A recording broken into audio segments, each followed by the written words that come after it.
Думаліся, зразумелі паны, што зрабілі нешта не тое. Это я спрабую вось голасам Азаронка казаць пра тое, як прыкладна можна характарызаваць пасылы беларускай прапаганды ў сувязі з адкрыццём мяжы. А вы вось на што звярнулі перадусім увагу? Ну, яны пабудаваны па двух такіх важных фреймах. Адзін фрейм агрэсія, это все, што казалось пра Польшу. Іншы фрейм абарона, это то, што казалось пра дзеянне Беларусі. І было супрацьпастаўленне. Ну, па-першае, спрабавалі правесці наратыў тое, што тады, калі закрывалася мяжа, Польша адмежавалася ад свету. І зараз, калі мяжа адкрывалася, ну, была прямая трансляцыя, з гэтага была расказана пра першую машыну і гэтак далей, гэтак далей. Это было такое пераканаўчае выступленне, што адбылася перамога. Мы перамаглі, і вось яны саступілі. І гэта выглядала, можа быць, і пераканаўча для аўдыторыі. Пры гэтым выкарыстоўваліся такія маніпулятыўныя тэхнікі, якія выпіраюцца на старыя, ну, такія веды ў нашых галовах. І вот казалі пра тое, што Польша разбурыла берлінскі мур і гэтак далей, гэтак далей. І ўсё гэта, ну, сапраўды можа працаваць. З іншага боку, было шмат такіх вот рэчаў супрацьпастаўлення. Вот мы все, беларускія мытнікі арганізавана, падрыхтавана робяць, а вот адбываюцца всякія чэргі, адбываюцца хаатычнае прыбіранне вось самаробнай барыкады, так бы мовіць, і так далей. Вот барыкады, это вот польскі бок быў хаос, а беларускі бок это был парядак. І вот такое супрацьпастаўленне, яно быццам бы мусіла быць пераканаўчым. Я яшчэ тут зацытую: прыгожа і сімвалічна. Толькі так і ніяк інакш можна апісаць знаходжанне Томаша Шміта, ну то бок беглага суддзю, якога ў Польшы называюць здраднікам, які прыехаў недалёк і стаяў недалёк ад мемарыяльнага комплексу «Берасейская крэпасць герой». Спадар Паўлюк, чаму прапаганда пастаянна яго цягае вось на гэтае адкрыццё, закрыццё мяжы? Нібыта меркаванне гэтага чалавека можа ў прынцыпе на нешта ўплываць.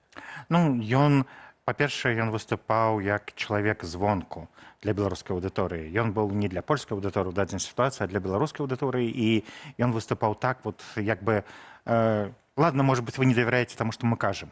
А вось ён жа паляк, ён кажа з пункту гледжання інтарэсаў польскага народу, а вот польскія, ну, нейкія кіруючыя колы, яны адарваліся ад народа і робяць кепска. І вот ён тлумачыў, што пацярпелі польскія інтарэсы і гэтак далей, гэтак далей. І гэта было супрацьпастаўленне. Вот у выніку аказваецца, што польскі бок мусіў саступіць. Такім чынам гэта падавалася, і гэта, ну, напэўна, лепшая была фігура для таго, ну, з таго арсенала, які мае афіцыйны Менск, для таго, каб выкарыстаць яе ў прапагандысцкім гэтым шоу. Спадар Паўлюк, у мяне такое больш шырокае пытанне, бо это ўсё прапаганда дзеяння сённяшняга дня, так, ну і якраз сёння прайшоў рэспубліканскі савет па гістарычнай палітыцы пры адміністрацыі прэзідэнта.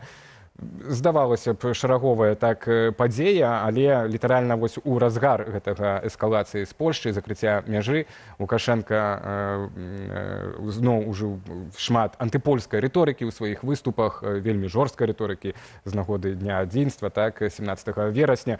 Ну і цяпер круты ягоны кіраўнік адміністрацыі сабраў, каб ўжо па гарачых слядах, здавалася б, мяжа адчынена, так, вось ёсць магчымасці для дыалогу некай з Варшавы, а ён патрабуе ад гісторыкаў, каб яны дапамагалі, падтрымлівалі журналістаў, так, і прапагандыстаў, уже цытаваць не буду вельмі доўга, у тым, вось, каб давалі звесткі пра тое, чым там Польшча насаліла ў гісторыі Беларусі, этнацыд часта ўжываюць гэтае слова. То бок такое ўражанне складаецца, што гэта ўжо не тактычныя сродкі, а такія стратэгічныя, і Менск так рыхтуецца да доўгай такой канфрантацыі з Варшавай, у тым ліку на глебе культурнай, вот, гістарычнай палітыкі, супрацьпастаўлення, ну і варожасць нейкую будаваць паміж краінамі. Як вы ацэньваеце гэта? Утворанае свята 17 верасня стала месцам зборкі антыпольскіх наратываў і антыпольскіх выпадаў у беларускай прапагандзе. Да этой падзеі рыхтаваліся і рабілі нават метадычныя ўказанні, якія распаўсюдзілі загадзя па ўсёй ідэалагічнай вертыкалі, як пра гэта казаць.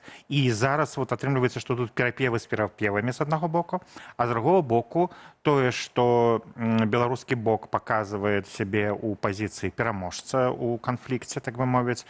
Мы перамаглі, палякі саступілі, а не трэба это ўмацоўваць, і это ўмацаванне вот такой працягам традыцыі, так бы мовіць, выпадаў супраць Польшы. То бок это все равно такое тактычнае, паставіць як бы такой акцент, што хутчэй я бы сказаў, што гэта ёсць і стратэгія, і тактыка. Зараз это карысна па адных прычынах, але ўвогуле з 21-го года, калі была ўведзена гэтая падзея як свята, то гэта стала стратэгічным накірункам, да якога рыхтуюцца некалькі месяцаў, ёсць падрыхтоўчыя мерапрыемствы, і зараз мы бачым, фактычна, пэўны апафеоз быў, канешне, у саму дату, але зараз па інерцыі все працягваецца. Бо это як з тымі бандэраўцамі ва ўкраіне, атрымліваецца, з'яўляецца такі пункцік у дачыненнях паміж Польшчай і Беларусі, якога раней не было. У нас не было публічнай прасторы абвінавачванняў там, хто каму ў гісторыі насаліў. А тут вот ён з'яўляецца і становіцца таксама праблемай. І гэта інструментальна выкарыстоўваецца палітыка гістарычнай памяці.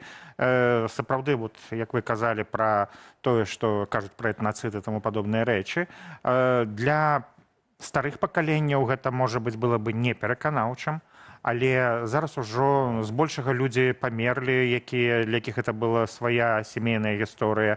А для маладых людзей гэта ёсць спроба укласці ў галаву в табула раса, чыстую дошку в школе і гэтак далей, новым пакаленням новую версію гісторыі. І гэта можа працаваць. Канешне, калі гэтаму не будзе супрацьстаяць бацькі, грамадства, незалежныя медыя, але сама па сабе гэта вялікая праца, бо школа, яна месца, куды настаўнікі валодаюць аўтарытэтам, начальнікі, якія выступаюць перад падначаленымі, яны таксама маюць пэўны аўтарытэт, а сістэма, у якой было двухдумства, як у Савецкім Саюзе за часы Брэжнева, яна ўжо ў значнай ступені падзабылася. Спадар Паўлюк, хацеў бы яшчэ звярнуць нашу ўвагу на іншую медыяпадэю, на гэтым разам у Нью-Йорку, дзе здарылася паміж Святланай і Сергеем Ціхановскім нейкага кшталту канфлікт. Непаразумення. Прэсавая сакратарка Светлана Ціхановская, Ганна Красуліна, ў інтэрв'ю нашаму сайту заявіла, што Сергей, цытата, спрабаваў супрацьпаставіць свой аўтарытэт у Светланы Ціхановскай. Што вы думаеце пра гэта ўсё? Я бы это разглядал у канцэпцыі інфармацыйнага інцыдэнта, дзе ёсць пэўнае сутыкненне людзей, якія прысутнічаюць у інфармацыйным полі. І тут мне больш цікава нават не тое, што, уласна кажучы, адбылося ў Нью-Йорку, а тое, што адбылося ў грамадстве, якое сачыла за тым, што адбылося ў Нью-Йорку. І ў нас ёсць такая пэўная палярызацыя, ёсць людзі, якія звяртаюць увагу на патрыархальныя погляды, на кансерватыўныя погляды аднаго боку і кажуць, мы ж вам казалі. Іншыя пачынаюць заступацца за Ціхановскую і выкарыстоўваюць гэта насамрэч для таго, каб таксама пакрытыкаваць яе, яны быццам бы бароняць яе, але разам з тым ад яе ледзь не патрабуюць развесціся з мужам і гэтак далей. Гэта звычайная гісторыя, калі усе зацікаўленыя бакі знаходзяць, што сказаць у такой сітуацыі, каб дасягнуць сваіх мэтаў. Але само па сабе важнае пытанне. У нашай дэмакратычнай супольнасці ўжо не прыняты такі стыль паводзінаў, які прадэманстраваў Сергей Ціхановскі.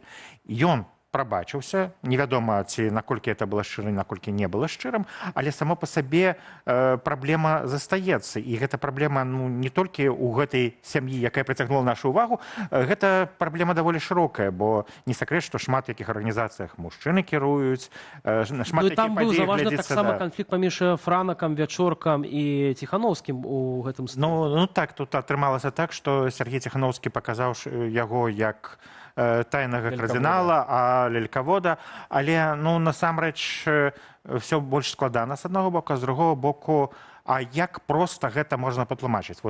Таленавітыя блогеры, якія атрымліваюць вялікія ахопы, звычайна кажуць простымі словамі пра складанае, і гэта можа быць пераканаўчым. Але тут бы я все ж таки звярнуў увагу на іншае. Дыскусія, якая гэтым распачалася, важная. У нас ёсць шмат падзеяў, дзе мы спрачаемся пра тое, правільна ці неправільна паступілі пасля скандальных сітуацый. Гэта скандальная сітуацыя дае магчымасць нам рухацца наперад і знайсці больш правільны падыход, больш адэкватны падыход да такіх складаных тэмаў.